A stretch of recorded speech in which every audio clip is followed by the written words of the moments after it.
اعوذ باللہ من الشیطان الرجیم بسم اللہ الرحمن الرحیم الحمد للہ رب العالمین وصلی اللہ علی محمد وآلہ الطاہرین اللہم صلی علی محمد وآلہ محمد وعجل فرجہ۔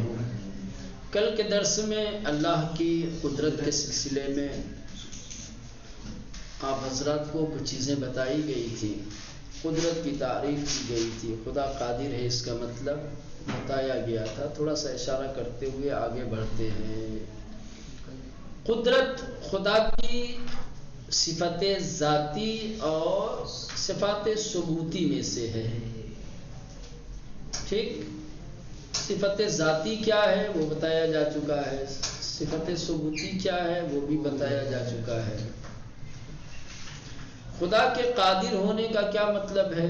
خدا کے قادر ہونے کا مطلب یہ ہے کہ وہ جس کام کو انجام دینا چاہے انجام دے، جس کام کو انجام نہ دینا چاہے، ترک کرنا چاہے، وہ ترک کر سکتا ہے۔ ٹھیک، اگر فاعل ایسا ہو کہ جو فعل کے انجام دینے یا ترک کرنے پر اختیار رکھتا ہو تو اسے کہا جائے گا قادر، قدرت رکھنے والا۔ اگر دونوں طرفوں میں سے کسی ایک طرف انسان کا اختیار، فاعل کا اختیار ختم ہو جائے تو اسے قادر نہیں کہا جائے گا۔ مثلا جو شخص کھڑا ہے وہ صرف کھڑا ہونے پر قادر ہو،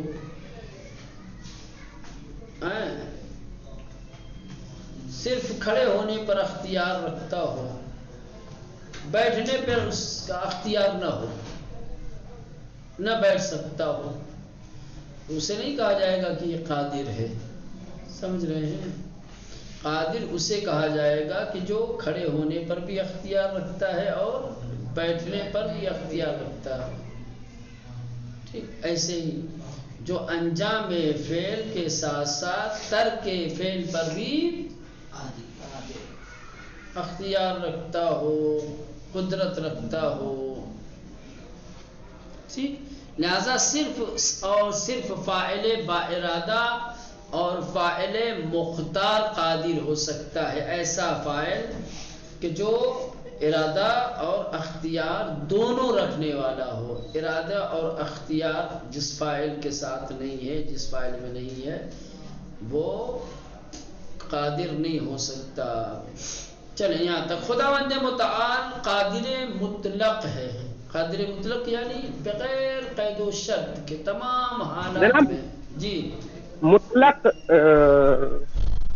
بمعنی چیئے، مطلق ہر قید سے خالی، مطلق بدون قید۔ مطلق کا مطلب ہوتا ہے بدون قید، بغیر کسی قادر مطلق یعنی ہر چیز پر، ہر شرائط میں، ہر زمانے میں، ہر وقت کوئی قید آپ نہیں لگا سکتے۔ ہر جہت سے، ہر رخ سے، ہر اعتبار سے خدا قادر ہے۔ سمجھ رہے ہیں؟ جو چیز اس وجہ سے کہ پانی مطلق پانی ہے، مثلا ایک مطلق ہے، مفعول مطلق ہے، ہر جگہ استعمال ہوتا ہے۔ مطلب مطلق اصلاً ہے، مطلق آتا ہے مقید کے مقابلے میں۔ مطلق بدون قید کو کہا جاتا ہے، بغیر کسی قید و شرط کے جو چیز ہوتی ہے اس کو کہا جاتا ہے مطلق۔ یعنی خود ذات کے ہونا مطلق ہے۔ اس کے مقابلے میں جو چیز آتی ہے وہ ہوتی ہے مقید۔ پانی کی بحث میں بھی آپ دیکھا ہوگا آپ نے، پانی کی دو قسمیں ہیں، مطلق اور مضاف۔ مطلق یعنی جس میں کوئی قید و شرط نہ ہو، جس میں کوئی ملاوٹ نہ ہو، کوئی بناوٹ نہ ہو۔ جی جی، مضاف آ گیا، مضاف ہو گیا مقید۔ جی ٹھیک ہے، ایسے خدا قادر مطلق ہے، یعنی اس کے قدرت میں کسی طرح کی کوئی قید نہیں ہے، بلا قید۔ اب بلا قید میں تمام چیزیں آ جائیں گی، تمام حالات میں، تمام شرائط میں، تمام چیزوں کی انجام دہی پر، تمام چیزوں کے ترک کرنے پر کوئی قید آپ نہیں لگا سکتے کسی بھی قسم کی، کسی بھی طریقے کی. بات سمجھ میں آئی؟ یعنی خود ذاتی ہونا مطلق ہے، کسی کا قادر اس میں جو مطلق ہے یعنی اس کی قدرت مطلق ہے. وہ اپنی قدرت میں کوئی قید جی نہیں رکھتا، محتاج نہیں ہے. جیسے ایک میں مثال دے دوں، سمجھ رہے ہیں کہ قادر مطلق کس کے مقابلے میں آتا ہے. بہت ساری چیزیں ہماری زندگی میں، ہماری حیات میں، یا مثلا کہ ہم اپنی ذات کو اگر لے لیں تو بہت ساری چیزوں میں ہم کبھی قادر ہوتے ہیں اور کبھی قادر نہیں ہوتے ہیں. کبھی قادر ہوتے جی ہیں، جی کبھی قادر جی نہیں ہوتے ہیں. سمجھ رہے ہیں؟ تو جب ہم قادر ہوتے ہیں، ٹھیک، جی قادر کہلاتے ہیں اس وقت. مثلا کہ ایک وقت آپ شعر کہنے پہ قادر ہیں، آپ نے شعر کہہ دیا. ایک جی مرتبہ آپ جو ہے مجبور ہیں کسی وجہ سے، کوئی جی دقت آ گئی، کوئی ایسے حالات، ایسے شرائط پیدا ہو گئے کہ آپ جو ہے شعر نہیں کہہ پا رہے ہیں. ٹھیک، تو آپ کی شاعری گویا مقید ہو گئی. حالات نے آپ کو بندھک بنا دیا، حالات نے آپ کو قادر سے مجبور بنا دیا. سمجھ رہے ہیں؟ جی تو جی جہاں جی حالات مجبور بنا دیں، سمجھ رہے ہیں، وہاں جی قدرت مطلقہ نہیں کہا جائے گا. وہاں فاعل کو قادر مطلق نہیں کہا جائے گا. قادر مطلق صرف وہی ہوگا کہ جس کی قدرت کبھی محدود نہ ہونے پائے، جس کی قدرت کے آڑے کوئی چیز نہ آنے پائے، کوئی چیز اسے مجبور نہ کر سکے. وہ جو جی کرنا چاہے کرے، جو جی نہ کرنا چاہے نہ. حالات چاہے جیسے ہوں، شرائط جیسے ہوں، ماحول جیسا ہو، وقت جیسا ہو، کسی بھی چیز کا اثر اس کی قدرت کے اوپر ظاہر نہ ہو. اس کو کہا جائے گا قادر مطلق. خدا قادر جی مطلق ہے، یعنی تمام حالات میں، ہر جہت سے، ہر رخ سے، ہر اعتبار سے کیا ہے؟ قدرت رکھتا ہے. کوئی بھی چیز اس کی قدرت کو اس سے سلب نہیں کر سکتی. کوئی بھی چیز اس کی قدرت کو محدود نہیں کر سکتی. ٹھیک، یہ ہوگا. خود کریں یعنی ہر پدیدہ را کی بے خواہت ایجاد کرد، یعنی جس چیز کو بنانا چاہے، ایجاد کرنا چاہے، پیدا کرنا چاہے، اسے پیدا کرے. وَأَن پدیدے موجود بھی شود، جس کو اللہ بنانا چاہے گا، جس کو وجود میں لانا چاہے گا، بس وہ چیز موجود ہو جائے گی. یہ ایک معنی. دوسرے قادر مطلق بودن خداوند ان معنی را نیز افادے می کند کہ خداوند بر ہمیں چیز حاکم و قاہر بودے، سلطنت مطلق دارد. خدا کے قادر مطلق ہونے کا ایک مطلب یہ بھی ہے کہ خداوند متعال ہر چیز پر حاکمیت رکھتا ہے، ہر چیز اس کے تسلط میں ہے. خدا کی بادشاہت اور سلطنت ہے ہر چیز پر، ہر چیز اس کے تابع ہے. وہ حاکم ہے اور ہر چیز اس کے تابع ہے. وہ جس چیز کا ارادہ کرتا ہے، جو کرنا چاہتا ہے، وہ کر دیتا ہے.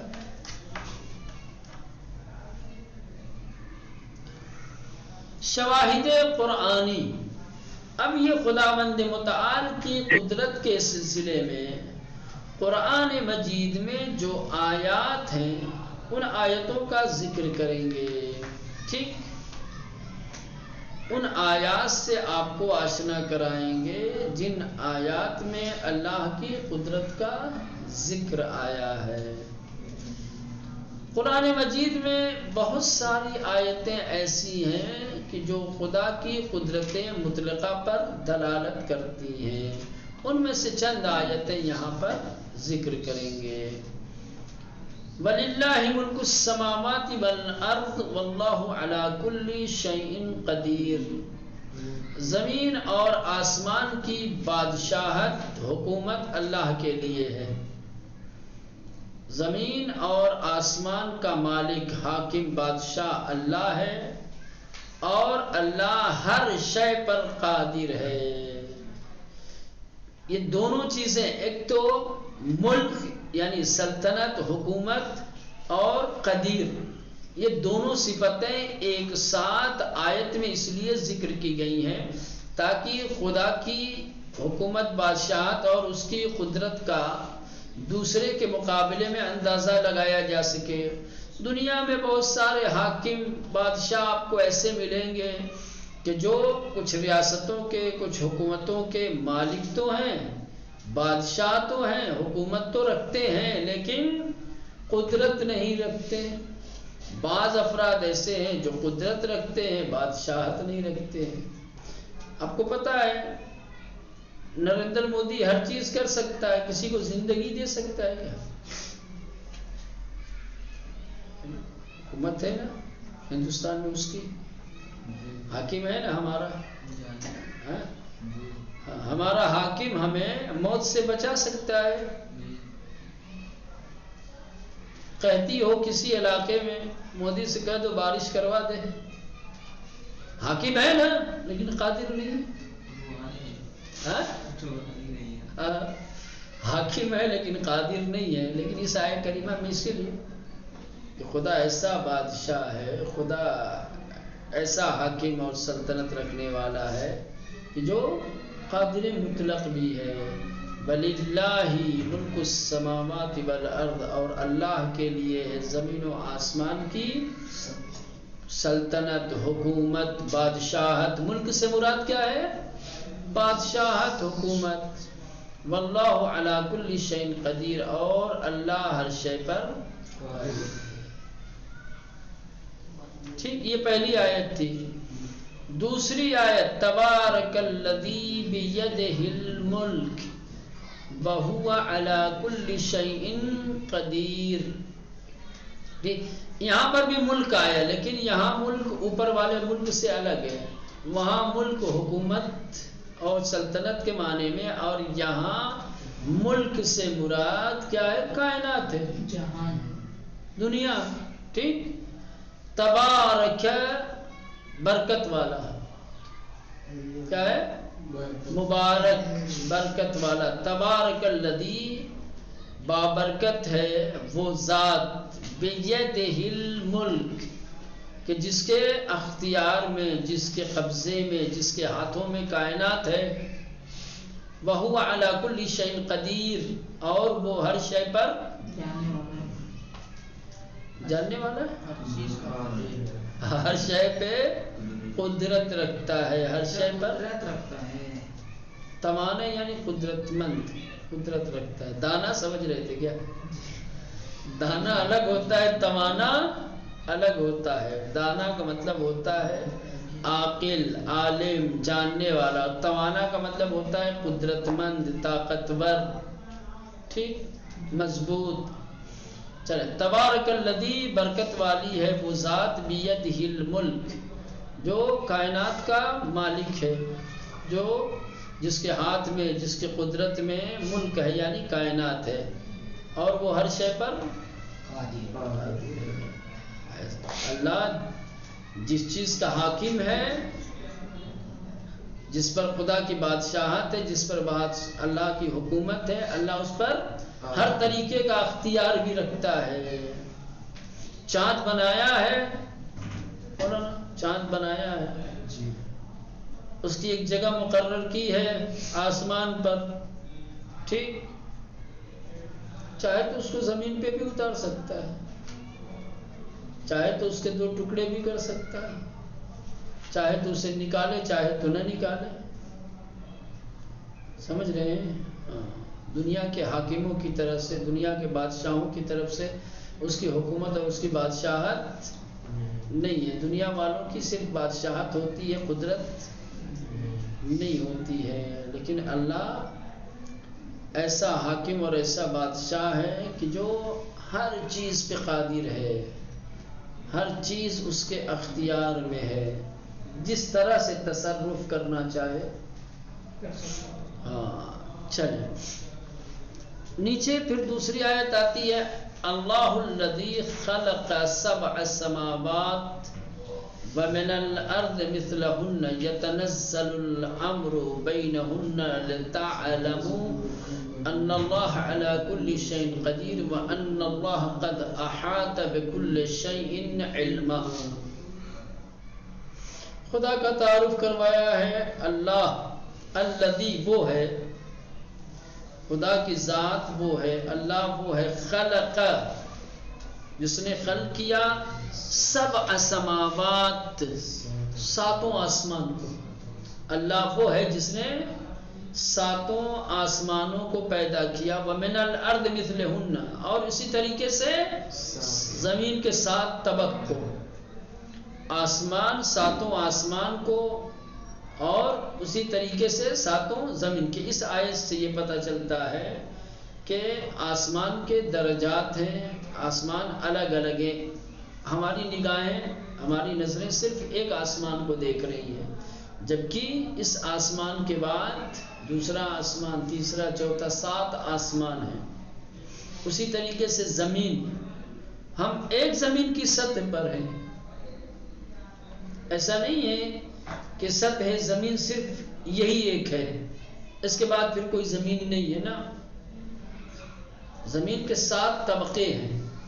جس طرح سے آسمان کے 7 طبقے ہیں، اسی طریقے سے زمین کے بھی 7 طبقے. جس طریقے سے اللہ نے 7 طبقوں والا آسمان پیدا کیا، اسی طریقے سے 7 طبقوں والی زمین بنائی. مثلہن سے یعنی اسی آسمان کی طرح سے.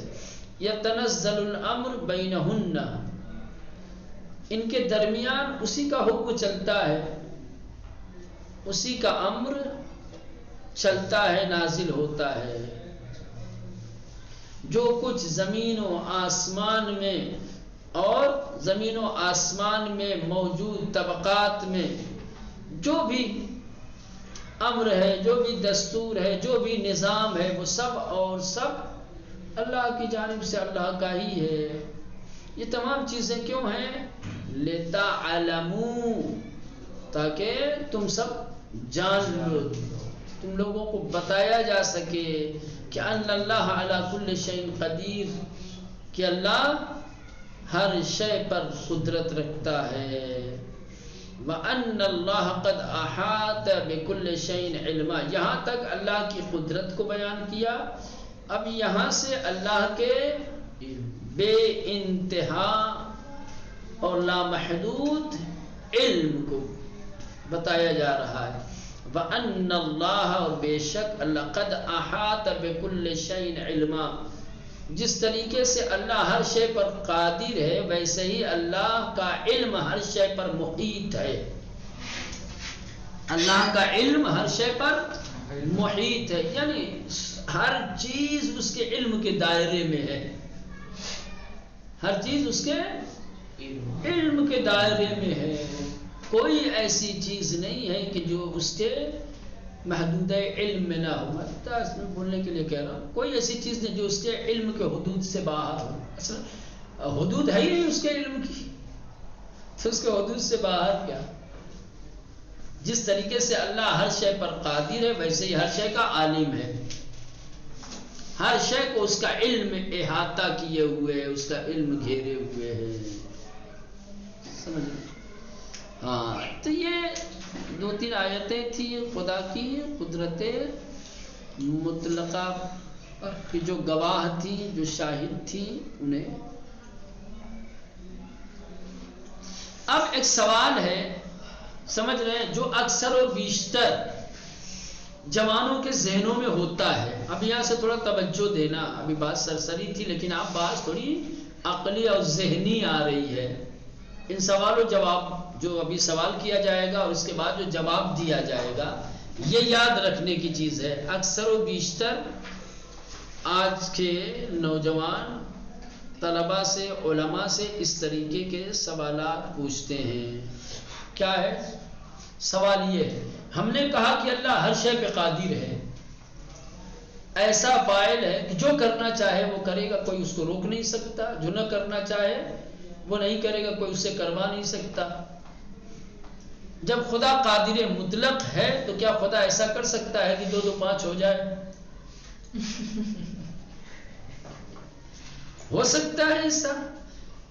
کیا اللہ یہ کر سکتا ہے کہ یہ سوئی کے سوراخ سے ہاتھی کو گزار دے؟ کیا ایک انڈے کے اندر اللہ پوری دنیا کو سمو سکتا ہے، سمیٹ سکتا ہے؟ دنیا بھی چھوٹی نہ ہو، انڈا بھی بڑا نہ ہو، قادر ہے نا؟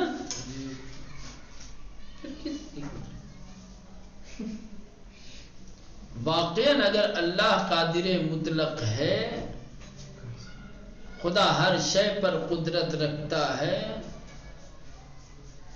تو کیا خدا کوئی ایسی مخلوق پیدا کر سکتا ہے کہ جو سفید بھی ہو پوری اور سیاہ بھی ہو پوری؟ کوئی ایسی چیز بنا سکتا ہے اللہ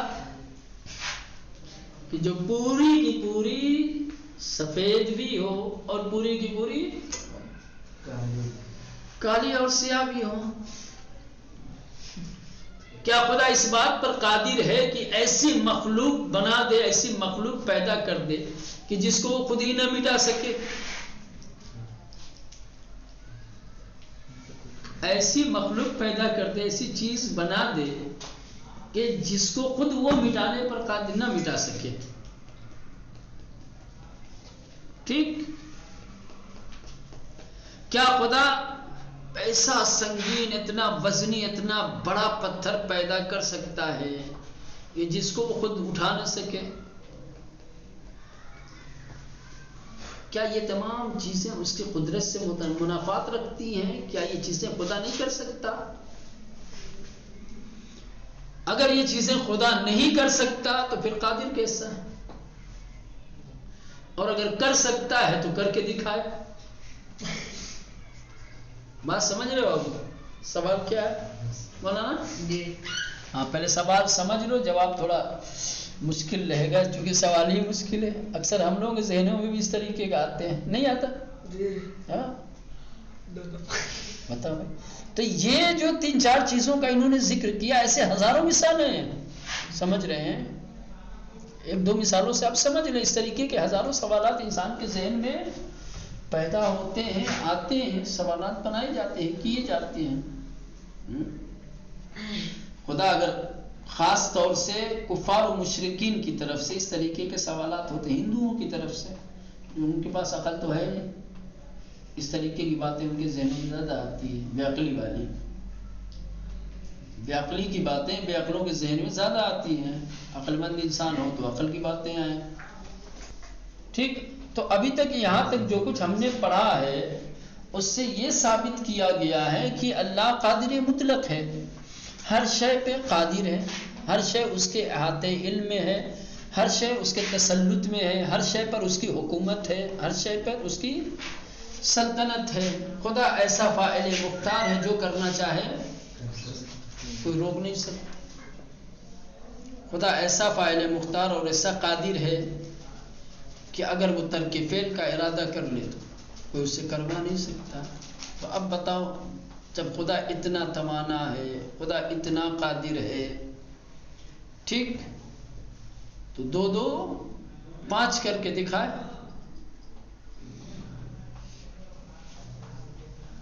2 2 5 کر کے دکھائے، ایسی چیز پیدا کرے کہ جو سراپا سفید بھی ہو اور سراپا کیا ہو؟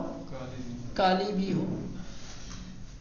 ایسی مخلوق، ایسی چیز پیدا کرے کہ جس کو وہ خود نابود نہ کر سکے، نہ مٹا سکے، اسے ختم نہ کر سکے۔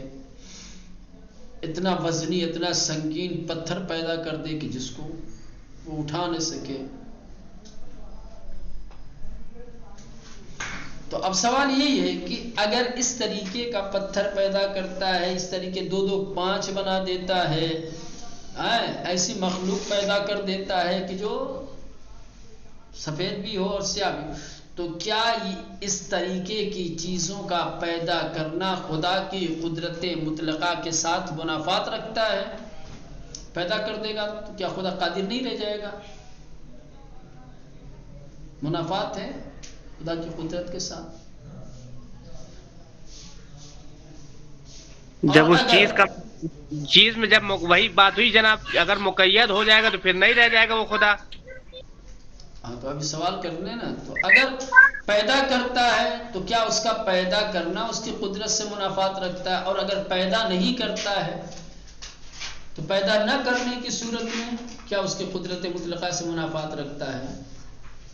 دونوں صورتوں میں بہر صورت قدرت الہی زیر سوال جائے گی. پیدا کر دے بولا نا، پیدا اگر کر دیتا ہے اس طریقے کی چیزیں تو پھر بھی اس کی قدرت زیر سوال. یہ کون خدا ہے کہ جس اپنی مخلوق کو فنا نہیں کر پا رہا ہے؟ یہ کون سا خدا ہے جس نے ایسا پتھر پیدا کر دیا کہ خود ہی نہیں اٹھا پا رہا ہے؟ تب بھی اس کی قدرت. اور اگر پیدا نہیں کرتا ہے تبھی کہیں یہ کون سا خدا ہے جو ایسا پتھر ہی نہیں بنا پا رہا ہے؟ دونوں طرف سے اگر خدا اس طریقے کی چیزیں پیدا کرتا ہے تو کیا پیدا کرنا اس کی قدرت مطلقہ سے منافات رکھے گی؟ اور اگر پیدا نہیں کرتا ہے تو بھی دونوں صورتوں میں اس کی قدرت مطلقہ خطرے میں ہے. اب دیکھتے ہیں، یہ سوال رہے، تھوڑا فکر کر کے غور کر کے آئیے گا. کل انشاءاللہ دیکھا جائے گا. ٹھیک.